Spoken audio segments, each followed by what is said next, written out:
পবিত্র ঈদ উল ফিতর উপলক্ষে পঞ্চগড়ে মাননীয় প্রধানমন্ত্রী ত্রাণ ও কল্যাণ তহবিল থেকে দুস্থ, অসহায় ও কর্মহীন মানুষের মাঝে ত্রাণ ও নগদ অর্থ সহায়তা প্রদান করা হয়েছে। বৃহস্পতিবার বেলা 11টায় বোদা উপজেলা ও পৌরসভার 10 ইউনিয়নের 1600 দুস্থ ও গরিব জনসাধারণের মাঝে এই মানবিক সহায়তা প্রদান করেন পানি সম্পদ প্রতিমন্ত্রী ফরহাদ হোসেন আজাদ। এ সময় তিনি বলেন, এই উপজেলার কোনো মসজিদ মন্দির অনুদান ছাড়া থাকবে না, প্রত্যেকটিতেই অনুদান দেওয়ার ব্যবস্থা করা হবে। পাশাপাশি এই অঞ্চলের কাঁচা ও অত্যন্ত গুরুত্বপূর্ণ সড়কগুলো দ্রুত পাকা করার ব্যবস্থা করা হবে বলেও আশ্বাস দেন তিনি। পেয়েছি আমাদের ত্রাণ ও দুর্যোগ মন্ত্রণালয় আমাকে বিশেষ করে কোনো জায়গায় বরাদ্দ দেয় নাই। স্যান্ডেলিনা সো, রূপচর্চায় আভিজাত্য। আমি অরুণায় ভিডিও করেছিলাম যে আমার এই এলাকা অনেক অভাবী মারা বোনেরা আছেন, তারা কেমনে করিবেন। সেই ক্ষেত্রে আমি প্রত্যেকটা ইউনিয়নে প্রচলিত না মোট 500 আমার দিদি বোন এইরকম করে চাল তো দিবই, সমস্যা আমি ব্যক্তিগত ভাবে একখান করে শাড়ি দেওয়ার ব্যবস্থা করেছি, শাড়িও নিয়ে আসছি। ঠিক আছে, এছাড়াও আরো আমাদের এই নির্বাচন এলাকা যারা গরিব, আমাদের দল সমর্থন করেন নাও করেন ভোটার, এইরকম যারা আছেন, ঈদ উপলক্ষে তাদের জন্য কিছু উপহার আমি নিয়ে আসি, সেদেরকে আজকে দেওয়ার ব্যবস্থা করি। আমার কাজ করা কোনো লুকাচোরা নয়, আমি যা করি ওপেন বলি, ওপেন কাজ করি নাকি।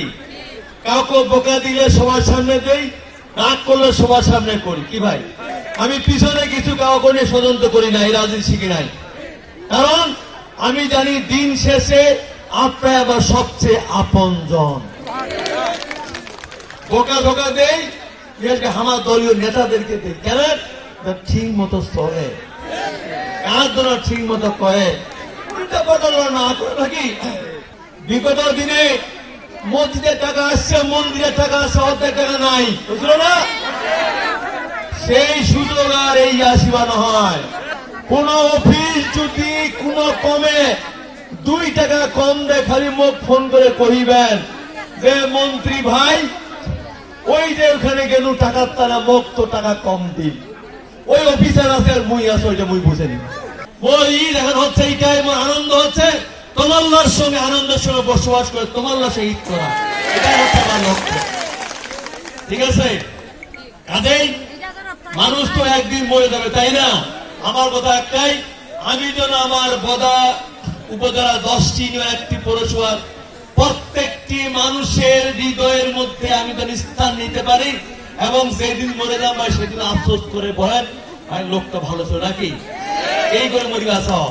আর একটা জিনিস সবসময় বলেছ, এইবারকার নির্বাচনে আমার সনাতন দিদিরা দাদারা যেইভাবে মুখ সমর্থন দিয়া ভোট দিছে, ইনশাল্লাহ মুখ যদি ভগবান আল্লাহ বাঁচা রাখে, ইনশাল্লাহ তোমার ঋণ আমি একদম কাই গন্ডা ইনশাল্লাহ আমি পরিশোধ করে দেব কাজেই। এবং অনুরোধ থাকবে, আর কোনো কিছু মত বাদ দিয়া এখন চলে আসেন মোর সঙ্গে মোর দরদ, তাহলে আরো বেশি বেশি করে মোর সুযোগ থাকবে তোমার নিয়ে কাজ করিবা। ঠিক আছে দিদি, ঠিক আছে। তাই হোক, বর্তমানে আমার রোজার দিন, আবার 2 দিন পরে ঈদ, তাই না? কাজেই সবাইকে দিতে সময় লাগবে, এখানে আবার দেবীগঞ্জ দাম। কাজে সবাই মতনে আশীর্বাদ করিবেন, দোয়া করিবেন, মুখ যেন আল্লাহ ভগবান সুস্থ রাখে, এবং আরো বেশি বেশি করে যেন মুই তোমার লাতানে করিবার পারো।